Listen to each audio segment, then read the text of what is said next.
O nome desse hino é Visão Beatífica. O que significa isso? Significa o seguinte: esse hino trata daqueles aspectos que envolvem o momento em que nós veremos o nosso Senhor Jesus Cristo glorificado nos céus. O momento deste encontro, o momento deste olhar, desse primeiro olhar para nosso Senhor Jesus Cristo, ele é chamado de visão beatífica, momento em que nós veremos Cristo glorificado.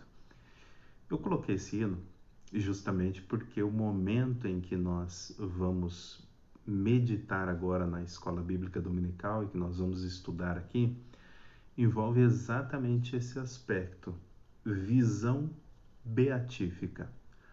O momento em que João vê nosso Senhor Jesus Cristo glorificado nos céus.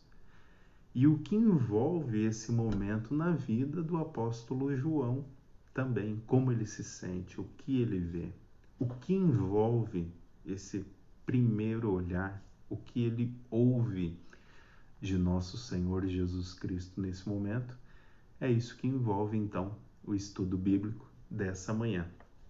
E eu convido você a abrir comigo lá em Apocalipse, capítulo 1, versos de 9 até o final. Apocalipse, capítulo 1, a partir do verso 9 até o final. E diz assim a palavra de Deus: Eu, João, irmão e companheiro de vocês na tribulação, no reino e na perseverança em Jesus, estava na ilha chamada Patmos por causa da palavra de Deus e do testemunho de Jesus. Achei-me no Espírito no dia do Senhor e ouvi atrás de mim uma voz forte como que de trombeta dizendo: Escreve num livro que você vê.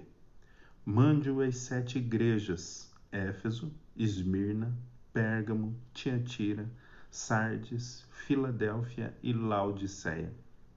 Voltei-me para ver quem falava comigo, e ao voltar, vi 7 candelabros de ouro, e no meio dos 7 candelabros, um semelhante a filho do homem, com vestes talares e cingido à altura do peito, com um cinto de ouro.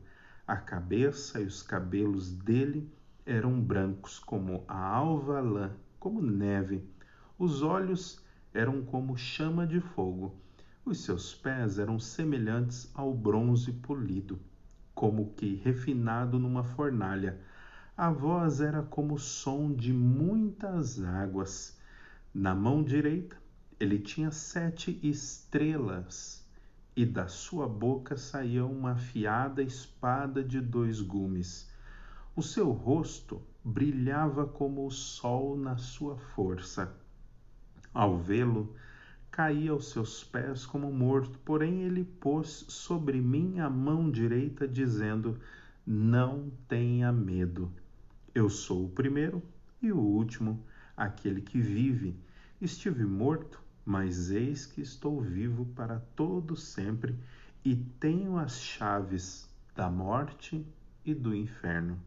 Escreva, pois, estas coisas que você viu, as que são e as que hão de acontecer depois destas. Quanto ao mistério das 7 estrelas que você viu na minha mão direita, e quanto aos 7 candelabros de ouro, as 7 estrelas são os anjos das 7 igrejas, e os 7 candelabros são as 7 igrejas. Então, esse momento em que João se encontra com o nosso Senhor Jesus Cristo nos céus e o vê glorificado, então, é chamado de visão beatífica. Essa é a primeira vez que João vê nosso Senhor Jesus em um corpo glorificado. Tudo indica que esse é um corpo, então, reluzente. É como se você olhasse para o sol ao meio-dia, né? Sem nuvens, aquele céu azulzinho e o sol brilhando na sua força. Tudo indica que é algo semelhante a isso que o apóstolo João viu então. Um corpo reluzente e muito próximo dele, né? Essa passagem aí dos versos 9 até o final, ela nos mostra 2 coisas principais. Primeiro, está relacionada ao poder de nosso Senhor Jesus Cristo, a sua capacidade de domínio e de governo sobre todas as coisas. Essa é a primeira característica que logo nos salta aos olhos aí. A segunda característica tem a ver com uma característica misericordiosa, amorosa, que também dá para perceber nesse texto. Fora isso, esse texto ele envolve várias imagens. Você percebe que o livro de Apocalipse ele já começa com muitas imagens. Às vezes o próprio livro dá a interpretação, muitas vezes não. É necessário recorrer aos outros livros do Novo Testamento e até do Antigo Testamento também para poder entender cada imagem. O que deve ficar claro para nós é que quem recebe este livro, não é? Entende o que o apóstolo João está escrevendo, mesmo que ele utilize muitas imagens. A igreja está entendendo perfeitamente o que ele está falando. João vai encontrar nos céus um novo Jesus.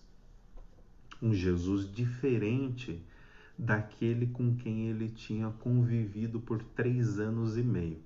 Você deve saber que o apóstolo João era aquele mais chegado de nosso Senhor Jesus Cristo. É ele quem na Santa Ceia reclina sua cabeça sobre o peito de nosso Senhor Jesus Cristo, indicando uma proximidade enorme que João tinha e desenvolveu com nosso Senhor ao longo desses anos. Então, se nós podemos dizer que Jesus tinha um melhor amigo, se nós podemos tratar isso de uma perspectiva humana e terrena, esse melhor amigo deve ser visto na pessoa do apóstolo João. João conviveu, então, com o nosso Senhor Jesus Cristo durante todo esse tempo. Estava muito próximo dele, não é? O nosso Senhor Jesus Cristo, um carpinteiro, um homem simples, não é? Mas, nesse momento nos céus, não é mais esse carpinteiro que João vê. João vê um novo Jesus, um corpo glorificado. Obviamente, é aquele mesmo corpo que João já estava acostumado antes, mas é um corpo transformado. É um corpo agora glorificado. E João vai deixar claro que ele reconhece quem é, ele sabe quem é. A diferença é que esse corpo está em um novo estado, em um novo momento. E isso traz a João muito medo, muita preocupação quando ele se depara com esse Jesus Cristo. Mesmo sendo um grande amigo de Jesus, isso traz a ele um medo enorme, não é? Então, um corpo diferente que João agora está contemplando, que é o corpo de nosso Senhor Jesus Cristo, um corpo glorificado. João estava acostumado, então, com aquele Jesus carpinteiro. João viu, naquele momento da transfiguração, também, nosso Senhor Jesus Cristo resplandecendo. Se você se lembrar, é tratado disso nos evangelhos. Pedro, Tiago e João, né, estavam com Jesus quando apareceu a nosso Senhor Jesus Cristo, Moisés e Elias no alto do monte. E ali, então, por um breve momento, o corpo de nosso Senhor Jesus Cristo, seu rosto resplandeceu. Agora, tudo indica que esse momento não alcançou uma plenitude como o apóstolo João está vendo agora. Tudo indica que esse momento alcançou uma plenitude tal que colocou um verdadeiro terror no coração do apóstolo João. Então, isso vai ficando claro nesse texto. João já se declara, aí a partir do verso 9, como o escritor do livro mais uma vez, né? Afirmando, atestando que é ele quem escreve o livro de Apocalipse, afirmando que é ele quem recebe a revelação e que quem dá ordem para que o livro de Apocalipse seja escrito é nosso Senhor Jesus Cristo. Ele diz, olha, aquilo que você vê, escreve num livro, não é? Então, é João quem escreve o livro de Apocalipse, é inegável, está escrito ali, né? E ele faz isso por ordem de nosso Senhor Jesus Cristo, o que, mais uma vez, mostra o caráter inspirado desse livro, né? A beleza desse livro vem da sua inspiração divina. Jesus manda João escrever tudo aquilo que ele está vendo. Agora, existem outros aspectos que envolvem essa escrita de João, que envolvem coisas do passado, coisas que João estava vendo no presente e coisas que João veria em relação ao futuro. Nós vamos ver que coisas são essas que João contemplou no passado, está vendo no presente e também vê no futuro. 3 coisas que João nos fala e que logo nos salta aos olhos quando ele se identifica. Ele diz que ele é um companheiro das igrejas. Essa carta de Apocalipse está sendo enviada então para as 7 igrejas da Ásia Menor, né? E João, ele, ao se identificar nessa carta, ele diz que ele é companheiro e diz mais 3 características dele quando ele se identifica. E estas são características que João identifica, que são características que devem estar presentes em todo crente, em todo filho de Deus. Não há como fugir dessas características. Vai acompanhando comigo a partir do verso 9. João diz que ele é companheiro na tribulação, no reino e na perseverança em Jesus. Aí estão 3 características de todos os crentes, características que devem estar em mim e em cada um de vocês que estão aí me assistindo nesse momento. Essa característica de companheiro que João evidencia aí na tribulação, pense sempre em tribulação como pressão, alguma coisa que está exercendo pressão sobre os filhos de Deus. É isso que significa tribulação. Prova, luta, dificuldades, que são as mesmas que alcançaram nosso Senhor Jesus Cristo. Quando João diz que ele é companheiro destes irmãos na tribulação, ele identifica que estes irmãos estão passando pelas mesmas lutas, as mesmas dificuldades, as mesmas provas que alcançaram nosso Senhor Jesus Cristo e que igualmente alcançou então os apóstolos. Igreja é igreja sofredora. Crente é crente que sofre, é crente que peleja, é crente que luta, é crente que tem problema, é crente que está sempre em tribulação, está sempre sendo pressionado em todas as áreas da sua vida. É isso? Companheiro de vocês na tribulação, companheiro de vocês no reino, diz o apóstolo João. Isso significa que ele está dizendo que nós fazemos parte do povo de Deus. Nós fomos enxertados na oliveira. Nós somos considerados como o grupo, a família de Deus. João diz: Deus tem uma família, Deus tem um povo e vocês, junto comigo, fazem parte dessa família. Vocês fazem parte deste povo. Nosso Senhor Jesus Cristo inaugurou esse reino quando veio, quando da sua encarnação. Ele inaugura este reino e essa família, então, de Deus, agora pela morte de nosso Senhor Jesus Cristo, ela é uma família possível, ela é uma família agora que vai acontecer, ela é uma família que está sempre numa crescente, ela nunca diminui. Um povo indica um reino. João está dizendo: eu e vocês fazemos parte desse povo, dessa família de nosso Senhor Jesus Cristo. Terceira característica de todo filho de Deus, de todo crente, João diz: companheiro de vocês na perseverança. A nossa capacidade de manter-se firme na fé enquanto a tribulação está acontecendo, né? Jesus disse: olha, se perseguiram a mim, perseguirão vocês também. O apóstolo Paulo diz que por muitas tribulações nos compete entrar no reino de Deus. Muitas dificuldades há na vida do cristão.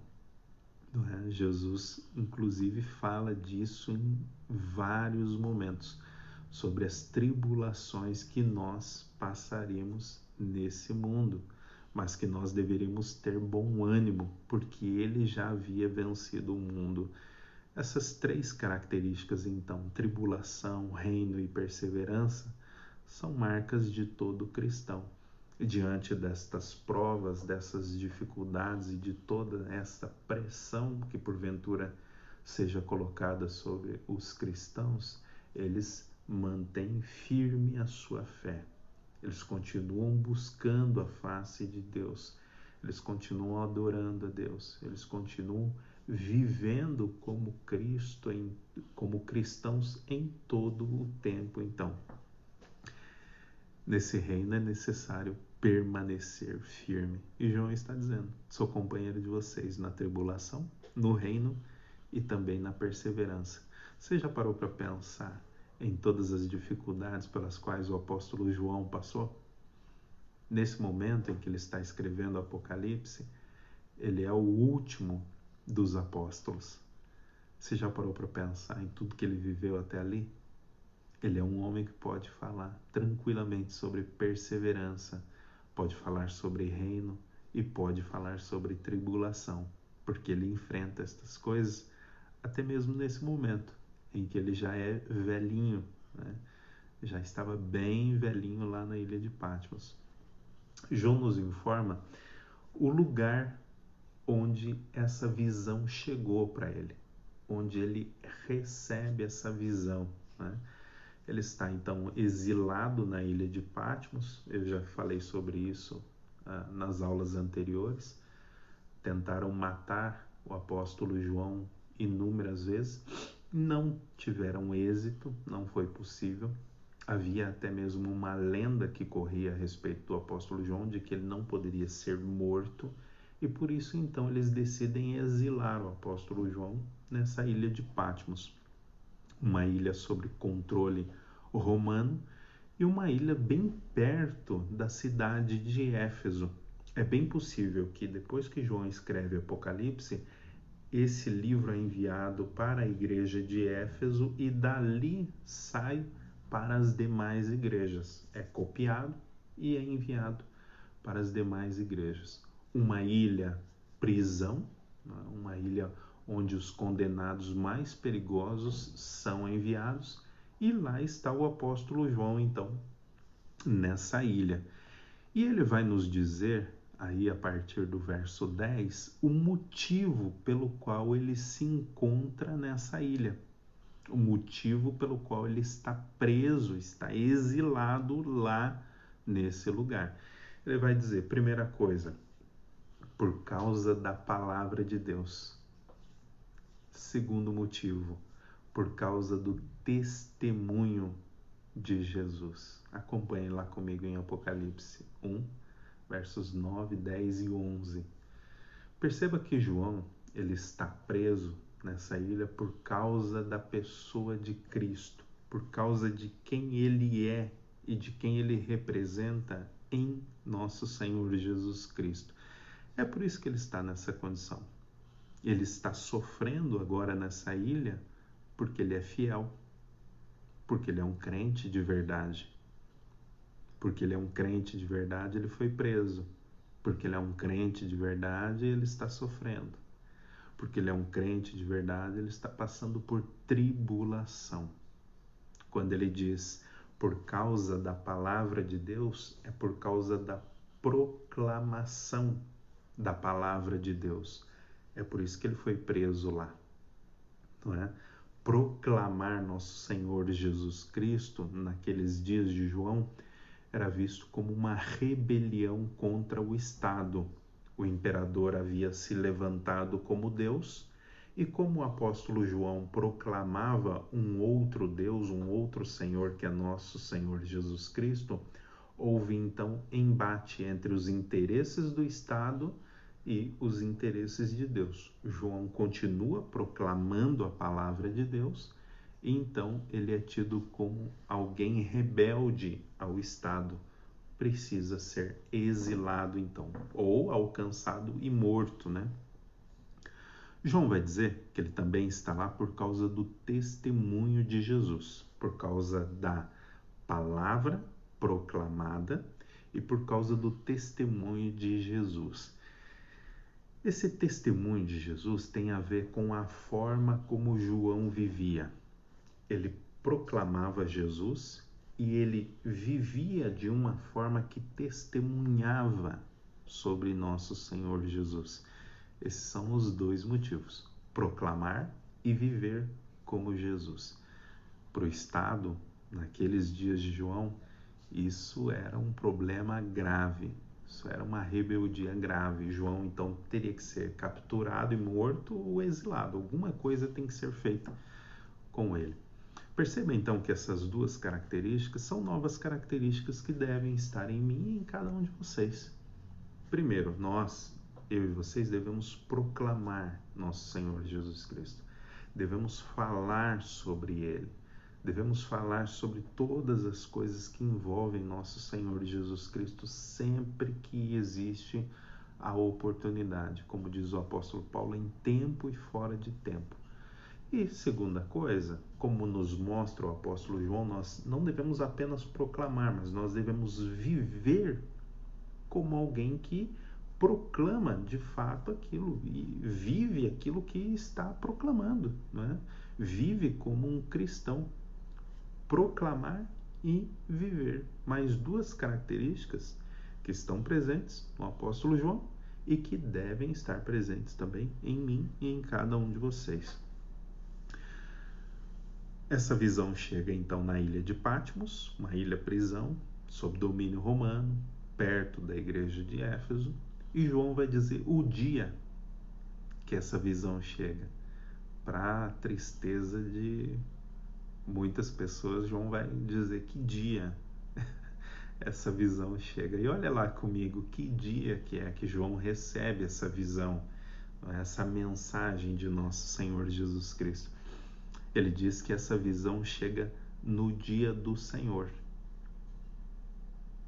No dia do Senhor. Qual é o dia do Senhor? Se você ler o livro de Atos, você já vai perceber que a própria igreja no livro de Atos diz que o domingo passa a ser o dia do Senhor. A igreja passa a se reunir no domingo. A igreja passa a celebrar no domingo. Celebrar a Santa Ceia no domingo. A igreja passa a se encontrar, né, para culto no domingo. Nosso Senhor Jesus Cristo ressuscita no domingo. É por isso que esse dia é chamado de o dia do Senhor. O Espírito Santo desce copiosamente sobre a igreja no domingo. É por isso que esse dia é chamado de o dia do Senhor, o domingo. É a igreja em Atos que já começa a redefinir o domingo. Não é como muitas pessoas dizem, que é lá nos dias de Constantino. Se você ler a sua Bíblia com atenção, Atos dos Apóstolos, as cartas de Paulo e também o livro de Apocalipse, você vai perceber isso claramente. O apóstolo Paulo manda que se coloque as ofertas para ele pegar no domingo. Você vai percebendo isso. Muitas pessoas dizem que quem fez essa mudança foi Constantino. Não há coisa mais errada a se dizer do que isso. Isso está registrado na Escritura. Nós não devemos atribuir a Constantino algo que a Escritura determina, algo que a Escritura manda. E ali está claro. João também recebe essa visão no dia do Senhor, no domingo, indicando a importância desse dia. João poderia ter recebido essa revelação em qualquer dia, mas aprove a Deus escolher o domingo para que ele recebesse essa revelação. O domingo para nós também, ele é carregado de importância. Exatamente, é carregado de muita importância. Se você lê a Confissão de Westminster, se você lê o Catecismo de Westminster, o Breve Catecismo, o Catecismo Maior, não é? E se você, ao ler a Confissão de Fé e os catecismos e buscar isso na sua escritura, você vai perceber o carinho, não é? E a disposição que eu e você devemos ter no domingo. O domingo é um dia extremamente especial na vida de todos os crentes. Na vida de todos os crentes. Se você é um membro da Igreja Presbiteriana do Brasil, A nossa Constituição, a qual você jurou, né? Manter fidelidade, você aprovou, eu aprovei quando me tornei membro. Ela diz que é dever do membro, meu dever, seu dever, guardar o domingo do Senhor, guardar o dia do Senhor. E uma vez que nós juramos, né, fidelidade a essa Constituição, nós não podemos quebrar esse juramento, porque ele é um juramento que nós fizemos de acordo com a Sagrada Escritura. É o mesmo que dizer o seguinte: o domingo não é teu e não é meu. O meu domingo não é meu domingo. O teu domingo não é teu domingo. Ele é um dia consagrado a Deus. Ele é um dia que você deu para Deus. Ele é um dia que você entregou perpetuamente, para sempre, para Deus. O domingo não pertence a você, não pertence a mim. O domingo é de Deus. E nesse dia, então, Deus nos diz o que deve ser feito nesse domingo, nesse dia, né? Você não pode trabalhar nesse dia. Você pode fazer o bem, você pode socorrer as pessoas, pode. Você pode visitar os encarcerados, pode. Você pode fazer aquilo que nós chamamos de obras de piedade. Visitar as pessoas para orar por elas, pode. Socorrer o necessitado, pode. Visitar a UTI de um hospital, pode. Obras de piedade, todas essas são obras de piedade, você pode fazer isso. Mas existem algumas coisas que você não pode fazer no domingo. Por exemplo, você não pode trabalhar no domingo. Você não pode colocar as pessoas para trabalhar para você no domingo. Entende? Você deve ter este cuidado também. Você não trabalha e você não coloca as pessoas para trabalhar para você nesse dia. Você não coloca um funcionário para trabalhar nesse dia. Você não coloca filhos para trabalhar para você nesse dia. Você não coloca a esposa para trabalhar para você nesse dia. Você não coloca o marido para trabalhar nesse dia. Graças a Deus, tem um dia de descanso. Entende? Você não trabalha e você não coloca as pessoas para trabalhar para você. Trabalho físico, braçal, trabalho que vai te deixar cansado fisicamente. Esse é o dia do descanso.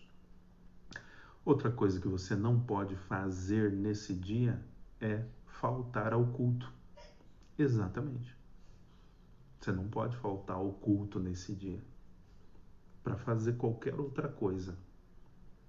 É como se você estivesse dizendo nas entrelinhas: eu estou faltando o culto porque isso aqui é mais importante e é central na minha vida. Então vamos supor que você falte o culto do domingo para lavar o carro. Sei lá, tô pensando em alguma coisa que o que me veio foi isso. Então você faltou o culto do domingo, da escola bíblica dominical, e o culto que acontece pela manhã no domingo, tem um culto também, além da escola bíblica dominical, e tem um culto à noite. Vamos supor que você falte esses cultos para lavar o seu carro, para limpar a sua casa. A mensagem que você está mandando é exatamente essa. Os meus bens materiais são mais importantes do que o culto a Deus. É isso. A minha casa é mais importante do que o culto a Deus. Eu primeiro, as coisas de Deus mais tarde, depois. Há muitas pessoas que fazem isso. Eu citei o exemplo do carro, mas poderia citar outras coisas aqui em relação ao domingo.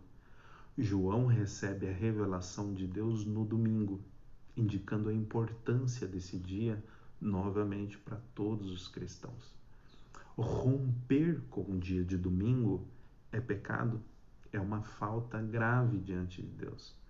É um pecado diante de Deus. Não adianta a gente querer, colocar panos quentes. Esse é um dia que Deus reservou para descanso, para culto, para meditarmos na palavra do Senhor, para ouvirmos hinos, para estarmos com os irmãos reunidos. em adoração, na celebração.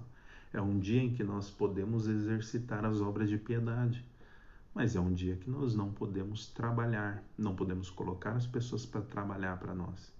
Assim como Deus descansou, nós também devemos descansar.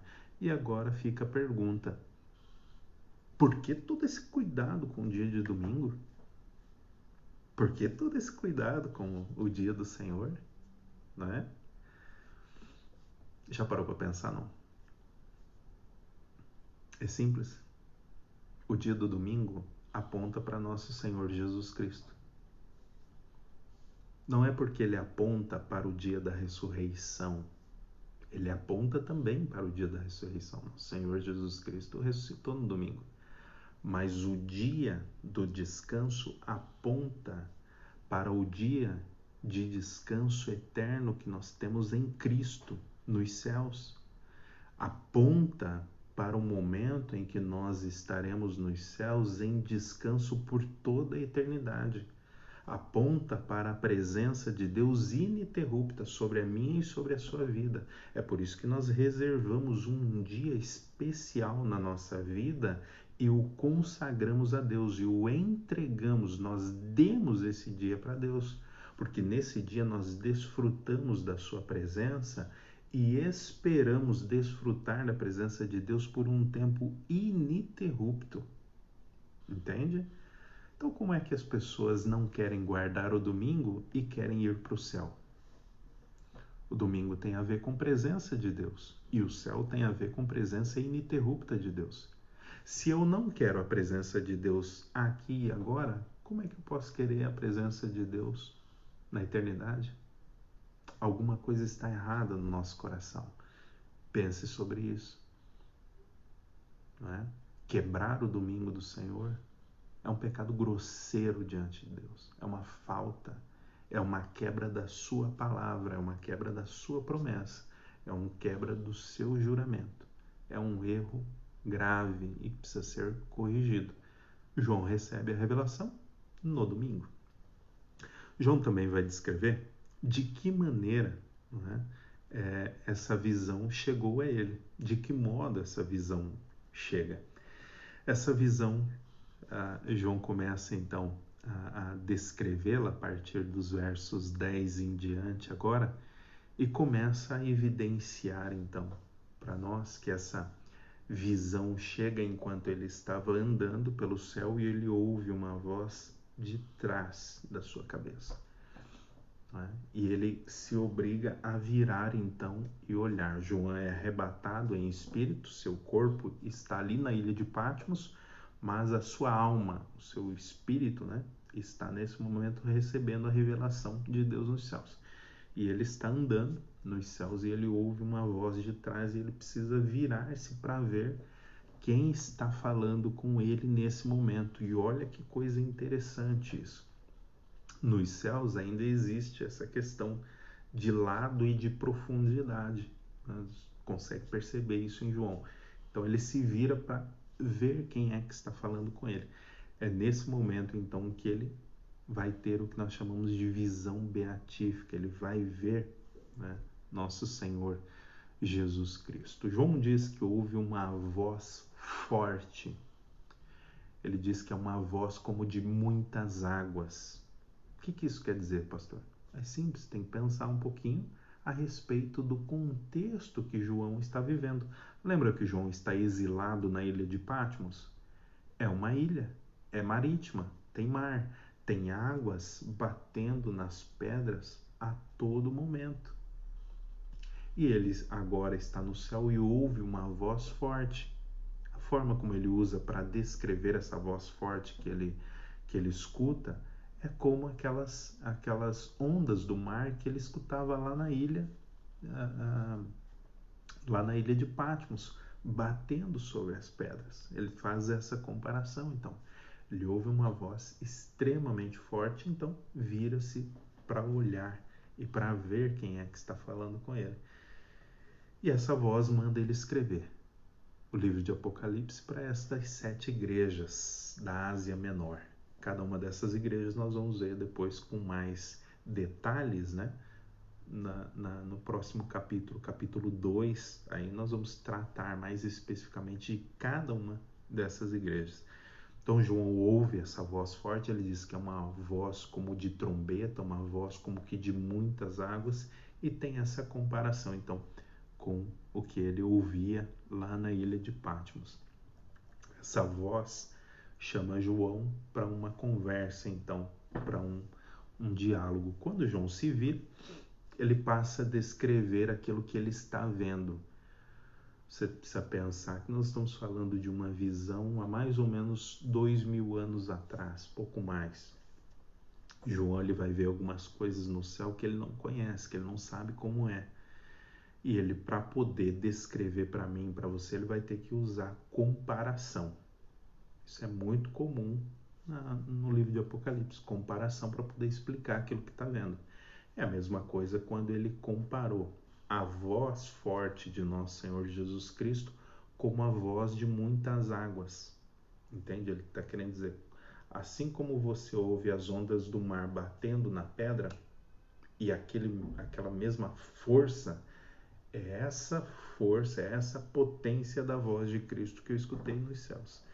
Novamente ele passa a fazer estas comparações. Ao virar, João se depara com 7 candeeiros de ouro, ou 7 candelabros de ouro. E estes candelabros, então, é uma imagem, é um símbolo de Israel. Em todo o Antigo Testamento, você percebe estes candelabros como um símbolo do povo israelita. Isso fica muito claro no templo também, né? A igreja hoje é este Israel de Deus. A igreja hoje é estes candelabros. Inclusive, é o próprio livro de Apocalipse que vai dizer, se você olhar lá no finalzinho, no último versículo do capítulo 1, vai dizer que estes candeeiros, estes candelabros, é a igreja. Ou seja, agora nosso Senhor Jesus Cristo dá uma nova interpretação para aqueles candelabros que indicavam o povo de Israel, mas que agora passam a indicar a igreja. A igreja agora passa a ser estes candeeiros. Israel cumpre a promessa de trazer o Messias, através da linhagem de Davi. Mas Israel, ele fracassa, e fracassa feio, quando este Messias chega e ele não reconhece este Messias. Não consegue aceitar este Messias, que é a pessoa de nosso Senhor Jesus Cristo. Ali Israel fracassou, então, e fracassou feio, foi rejeitada porque rejeitou o Messias. Então, estes candelabros agora são a igreja e não mais Israel, né? João está vendo estes 7 candelabros, uma indicação da igreja, um tipo da igreja. João diz que estes candeeiros, estes candelabros são de ouro. O que isso significa? Ouro, na Sagrada Escritura, é uma imagem de glorificação. Isso significa que ele está vendo a igreja glorificada. Isso mesmo, ele está vendo a igreja triunfante. No momento em que nós estamos aqui agora, eu estou falando para vocês, eu estou pregando, e os eleitos de Deus estão sendo alcançados a partir dessa transmissão, a partir dos cultos que fazemos de todas as formas, os eleitos de Deus vão sendo alcançados. Nós somos a igreja militante. Nós estamos trabalhando, nós estamos anunciando a palavra de Deus, estamos vivendo como Cristo, não é? Então, a partir dessa perspectiva, nós somos igreja militante, igreja que está trabalhando. Nesse momento em que João está nos céus, o que ele vê é a igreja triunfante, a igreja que venceu, a igreja que está glorificada nesses candeeiros, nestes 7 candeeiros de ouro, ok? A igreja glorificada não vai estar no céu. Não, pastor, não. Ela já está. Nós já estamos assentados com Cristo nas regiões celestiais. Nós não vamos estar, nós já estamos. João viu a igreja triunfante, glorificada. Por mais que a igreja passe então por dificuldades, por tribulações, por pressões, diante de Deus, a igreja já está glorificada. Ela não vai estar, ela já está. Entende? Deus manda no passado, manda no presente, manda no futuro. É por isso que João, ao se virar, olha e vê a igreja glorificada ali. João vai dizer, vai pela primeira vez descrever agora o Jesus glorificado, andando entre candelabros. E estes candelabros, então, são a igreja. Dificilmente eu vejo na Sagrada Escritura um texto que nos dá mais alegria, mais conforto do que esse texto que nós acabamos de ler. Parece um texto aterrorizante, mas não é. É um texto que dá muito conforto. João vê os 7 candelabros de ouro, a igreja glorificada, e vê Cristo andando por entre estes candelabros, por entre estas igrejas, então. Isso é confortante, sabe por quê? Porque Jesus ele não está longe da igreja. Ele está perto. Ele está entre a igreja, andando no meio da igreja. Pense como isso traz conforto ao meu e ao seu coração. Muitas vezes nós pensamos na nossa vida que Deus está longe de nós. Nós estamos falando ao vento e que Deus não está ouvindo e que Cristo está distante de nós. Mas chega no livro de Apocalipse e João mostra que existe uma outra visão. Nós devemos absorver uma outra visão, que Cristo está andando entre a igreja. Ele está junto da igreja, está perto, andando entre os candelabros. Pense que maravilha é saber disso, que Cristo está perto de mim e perto de você, né? Que Ele está presente, que Ele conhece as nossas debilidades, as nossas fraquezas, as nossas lutas. Pense como é bom saber que Ele está junto, que Ele está perto. João descreve esse Cristo de diversas formas. Eu vou citar algumas aqui para você poder acompanhar aí a partir do verso de número 11. Esse Cristo glorificado que ele vê tem cabelos brancos, olhos como chamas de fogo, pés de bronze polido, voz de muitas águas, eu já expliquei isso, né? Boca, da sua boca saiu uma espada afiada e o seu rosto brilhava. Esses cabelos brancos é uma visão que é tirada lá do livro de Daniel, do Ancião de Dias. Daniel no capítulo 7, e também um pouco dessa visão que tem aqui está em Daniel no capítulo 10. Estes cabelos brancos que João vê de Cristo, isso indica a eternidade de Cristo. Indica que ele não tem dias definidos. Indica que ele é eterno. É essa a imagem que João está vendo, a partir dessa descrição dos cabelos brancos de Cristo. Ele está falando da eternidade de Cristo, puxando uma alusão lá do livro de Daniel, no capítulo 7. Olhos como chamas de fogo. Isso quer dizer que Jesus tem olhos que vê tudo. Nada consegue fugir do seu olhar. Ele sabe todas as coisas, ele consegue perscrutar todas as coisas. Pense que se João pensasse alguma coisa naquele exato momento, Cristo sabe exatamente o que João estava pensando. É dessa maneira que funcionam estes olhos como chamas de fogo. Aquilo que João pensa, Cristo sabe que ele está pensando. Aquilo que eu e você pensamos, Cristo sabe exatamente o que nós estamos pensando nesse momento. Se os cabelos brancos naquele momento estão indicando então eternidade, agora estes olhos perscrutadores, estes olhos que veem todas as coisas, então está indicando onisciência. Cristo ele é eterno e onisciente a partir dessa visão. Seus pés de bronze polidos, é uma indicação também de juízo.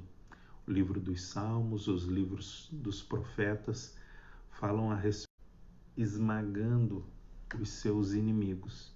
Então, quando João fala de Cristo com pés de bronze reluzentes, ele diz que Cristo é poderoso e vencedor sobre os seus inimigos. Olha que imagem linda, não é? Porque os inimigos de Cristo são os nossos inimigos também. Então, quando Cristo vence os seus inimigos, ele está vencendo os nossos inimigos, os meus. Então, quando Cristo vence os inimigos dele, é os nossos inimigos que ele está vencendo, é os meus inimigos e os teus que ele está vencendo. Por isso que essa imagem de pés de bronze polido é uma imagem de juízo contra os inimigos do Senhor, contra todos aqueles que se viraram contra o Senhor.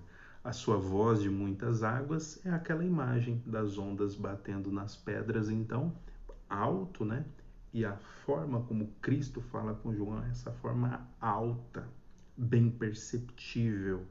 Ele ouve e ouve com clareza e registra aquilo que ele está ouvindo. Então, da sua boca, uma espada afiada. Uma imagem daquilo que nós temos no livro de Hebreus, lá no capítulo 12. Essa imagem dessa espada afiada tem a ver com a palavra de Cristo. Não é que uma espada está saindo da boca de Cristo, mas é que a Escritura sempre trata a palavra de Deus como uma espada afiada. Não é?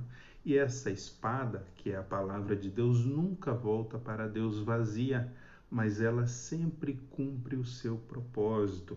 João está dizendo que Cristo proclama palavras verdadeiras, palavras de poder. Né?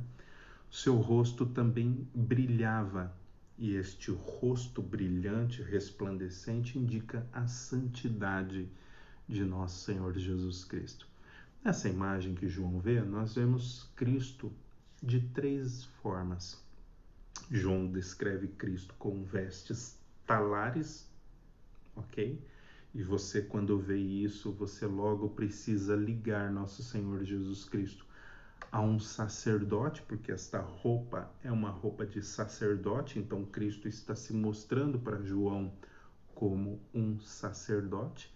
Você bem deve se lembrar, Cristo nesse momento, o sacerdote, é o nosso advogado. Ele intercede por mim e por cada um de vocês nesse momento. João descreve uma como que faixa no peito de Cristo. Isso é uma marca, uma característica dos reis. Então Cristo ele se mostra como sacerdote e como rei nessa imagem que o apóstolo João está vendo.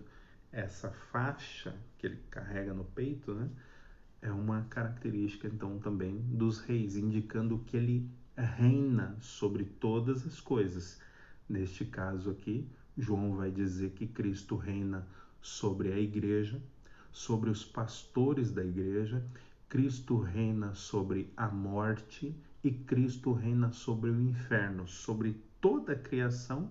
Cristo é rei. Nesses versos aqui, de 9 a 20, ali, se não me falha a memória, né? João diz que Cristo reina. Por fim, Cristo é mostrado também para João como um profeta, por conta desta palavra forte, como que de muitas águas. Esta palavra afiada revela Cristo como profeta, sacerdote, rei e profeta. Os três ofícios de Cristo sendo agora manifestos nessa visão que João está vendo. Lembre-se sempre, quem recebe o livro de Apocalipse está vendo todas essas imagens e está entendendo perfeitamente aquilo que está sendo dito. Ao ver a glória de Deus na Escritura, fica sempre claro que os homens são tomados de terror, de espanto, de medo.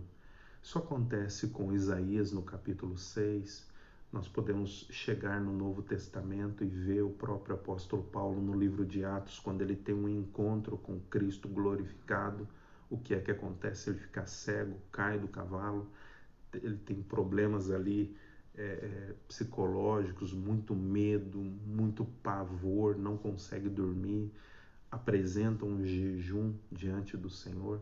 Então nós sempre vemos que as pessoas que têm esse encontro com Deus sempre são tomadas de terror. Poderíamos ir, por exemplo, até o livro de Daniel e ver o encontro que Daniel tem também com o anjo do Senhor e como este encontro esgota Daniel fisicamente e ele é tomado de pavor, de medo e de choro. Então esses encontros com a glória de Deus sempre causa isso no ser humano. Não é diferente com o apóstolo João.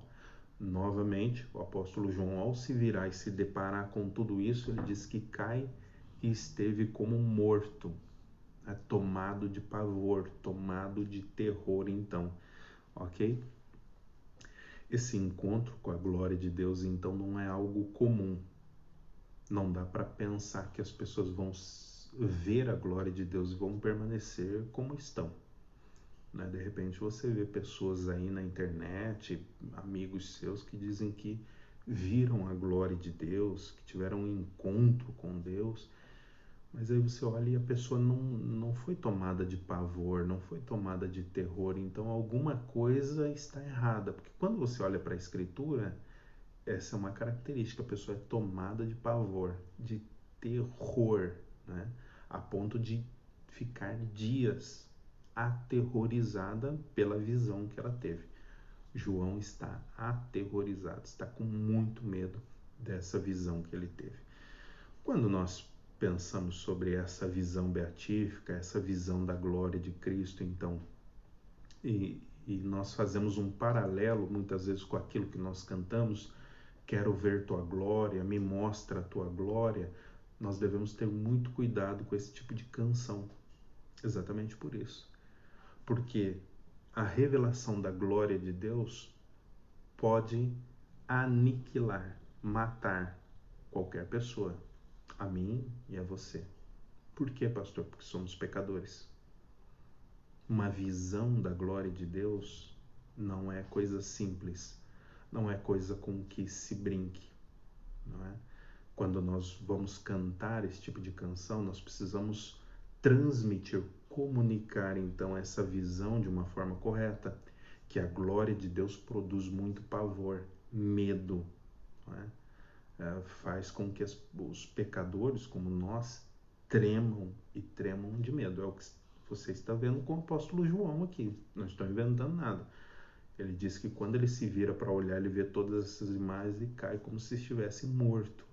E você conhece Isaías, Daniel, o apóstolo Paulo, você vê que essas imagens da glória de Deus sempre produziram muito espanto, muito pavor, muito medo.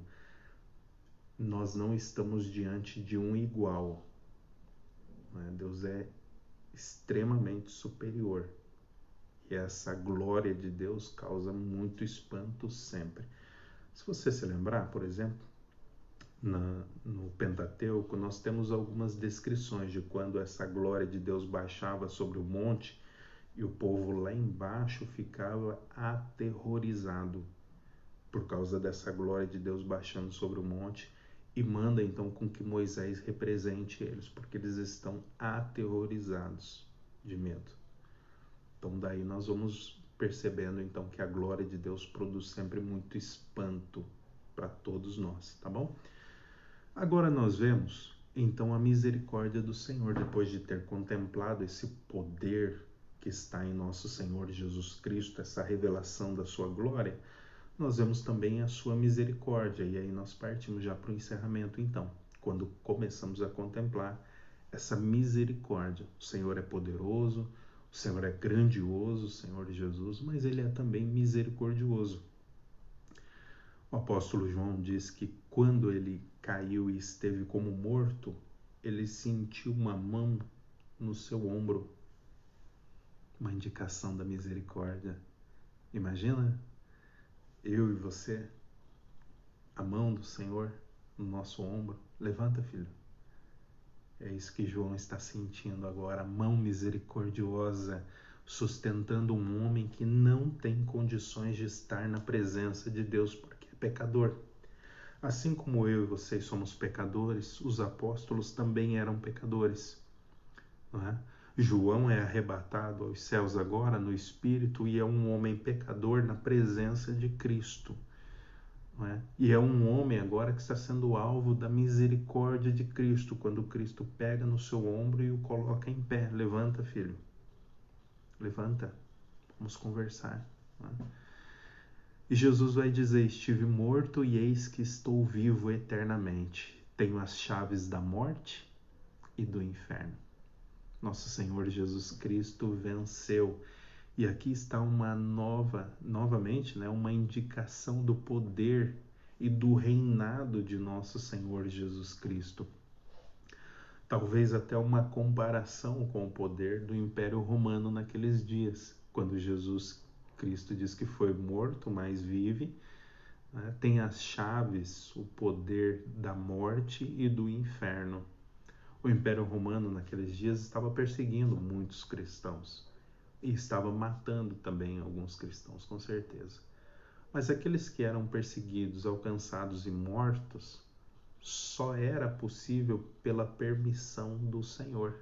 Ele tem nas suas mãos as chaves do inferno e também da morte. Isso indica o reinado de nosso Senhor Jesus Cristo sobre toda a criação. Isso revela também o seu poder.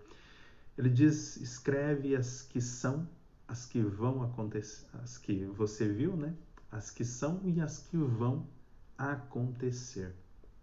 E todo o livro de Apocalipse, ele retrata pelo menos 80%, é bastante coisa, 80%, é a respeito da morte de nosso Senhor Jesus Cristo e o que ele conseguiu com essa morte, o seu reinado, o seu povo, as chaves da morte, as chaves do inferno, da condenação, né?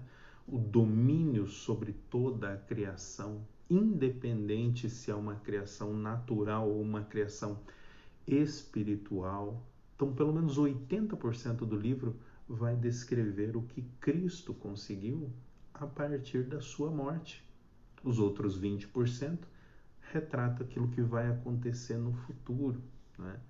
E João também, a partir da sua descrição, vai nos descrever diversas vezes como foi o sofrimento do Cordeiro, como foi o sofrimento de Cristo. Então, nós vamos ver isso nas próximas aulas, tá bom? Jesus tem nas suas mãos os 7 anjos das 7 igrejas. Por fim, o que significa isso? Existem 2 visões a esse respeito. A primeira visão, a respeito destes anjos que estão nas mãos de nosso Senhor Jesus Cristo, tem a ver com anjos ministradores, anjos que de fato cuidavam destas 7 igrejas da Ásia Menor, anjos que protegiam estas igrejas. Existe essa primeira visão, então, de que Cristo tem nas suas mãos estes 7 anjos ministradores que estão sobre estas igrejas. O problema dessa visão é que no capítulo 2 nós vamos perceber que Cristo ele dá uma repreensão nestes anjos. E para nós seria alguma coisa bastante incomum, uma repreensão de Cristo aos anjos. Para que ele mandaria escrever uma carta como Apocalipse para repreender os anjos? Não tem sentido. Então nós não cremos que estes anjos que estão nas mãos de nosso Senhor Jesus Cristo, sejam anjos de fato, né? Como Gabriel, como o arcanjo Miguel, enfim, todos os outros anjos. Nós não acreditamos que estes anjos sejam de fato seres celestiais. Nós acreditamos que estes anjos são os pastores da igreja, ainda que não seja tão comum chamar os pastores da igreja de anjo, não é? Agora a palavra anjo, né, que vem do grego ali, angelos, também significa mensageiro, entende? Mensageiro. Dessa perspectiva, então, nós entendemos que quem está nas mãos de nosso Senhor Jesus Cristo são os pastores da igreja. para onde João está escrevendo a carta, e obviamente numa extensão muito maior, os pastores que estão sobre todas as igrejas e que são fiéis à palavra do Senhor. Todos eles estão nas mãos do Senhor. Como? Como mensageiros da parte do Senhor, como alguém que fala em nome do Senhor, como um embaixador, assim como é um anjo. Então é desse aspecto que os pastores das igrejas, então, fiéis, são considerados como anjos daquela igreja, como mensageiros da parte do Senhor para aquele povo. E estes pastores estão nas mãos do Senhor. Dito isso, então, e acreditando firmemente que estes anjos destas 7 igrejas são os pastores das igrejas, eu penso que aqui nós temos uma aplicação bastante possível para esse momento. Existem muitos momentos, e talvez você esteja me assistindo, que as igrejas se levantam contra os seus pastores. Por motivos às vezes banais, por motivos tolos, motivos infantis, muitas vezes. Não é porque o pastor é infiel. Muitas vezes a igreja se levanta contra os seus pastores por eles serem fiéis, por eles não concordarem com algum pecado e denunciarem o pecado do púlpito de forma severa, né? Por dizer que você quebrar o domingo é pecado, sim. Por dizer que você casar 2, 3, 5 vezes é pecado, o Senhor vai te cobrar. Por dizer que o adultério é um pecado e você vai se ver na mão do Senhor. Entende? Então, muitas vezes os pastores, não por serem infiéis, mas por serem fiéis, são perseguidos pelos membros das suas igrejas, não é? Agora, aqui está a visão de Cristo mostrando que os seus pastores estão nas suas mãos, bem protegidos. Então, se existe alguma falta de afinidade com o meu pastor, eu preciso recorrer àquele que tem o pastor na mão. Aquele que tira o pastor daqui, põe o pastor para lá, tira o pastor de lá, põe o pastor para cá. Aquele que recolhe o pastor para si, aí o pastor morre. Né? Então, se a igreja tem algum problema com o pastor, tem que buscar a presença do Senhor, para que o Senhor possa tratar o pastor que lhe pertence, que é um mensageiro da parte do Senhor. Não é? E aqui eu penso também, meus amados irmãos, que quando a igreja ela rejeita os seus pastores, estou dizendo isso porque sei que muitas outras pessoas de outras igrejas vão assistir esse vídeo. Quando as suas igrejas rejeitam pastores que são fiéis, e eu já vi muito disso, acredite, Deus lhe manda pastor infiel como vara de correção, como justiça sobre a igreja. Então, se você tem um pastor fiel, cuide dele. Se você tem lá os seus ministros, os seus presbíteros e eles são fiéis, cuide deles, tenha carinho com eles, respeite-os, atribua a eles honra que lhes é devida, porque eles estão zelando por você diante do Senhor. Há diáconos fiéis na sua igreja, honre eles, zele por eles, não é? Porque eles estão cuidando de cada um de vocês. Não é? Lembre-se disso. Os pastores estão nas mãos do Senhor e o Senhor está cuidando de cada um deles. E se você é pastor e está me ouvindo agora, eu digo isso a você também. Tanto eu, que sou pastor aqui, e você que é pastor aí, você e eu estamos nas mãos do Senhor. Isso indica o cuidado que o Senhor tem pela nossa vida. E Ele vai nos suprir em todas as nossas dificuldades, em todos os nossos problemas. Toda perseguição, o Senhor vai nos proteger. Creia nisso, meu irmão. Tá bom? Essa é a imagem que João está nos mostrando aqui. Então, seja como for, estas 7 estrelas, que são os pastores da igreja, estão nas mãos do Senhor, estão bem protegidas nas suas mãos, enquanto o Senhor caminha por entre a igreja, que é cuidada por estes pastores, né? Sabendo que o Senhor anda no meio da sua igreja, então, e aqui eu parto para a aplicação e já encerramento. Sabendo nós, todos nós, que o Senhor anda no meio da sua igreja, sabendo os pastores que vocês e eu estamos nas mãos do Senhor, devemos nos perguntar sobre o atual estado da nossa vida espiritual. Como é que anda a nossa vida espiritual? Você está atravessando por dificuldades, por problemas? Está vivendo algum pecado? Não está querendo abandonar esse pecado?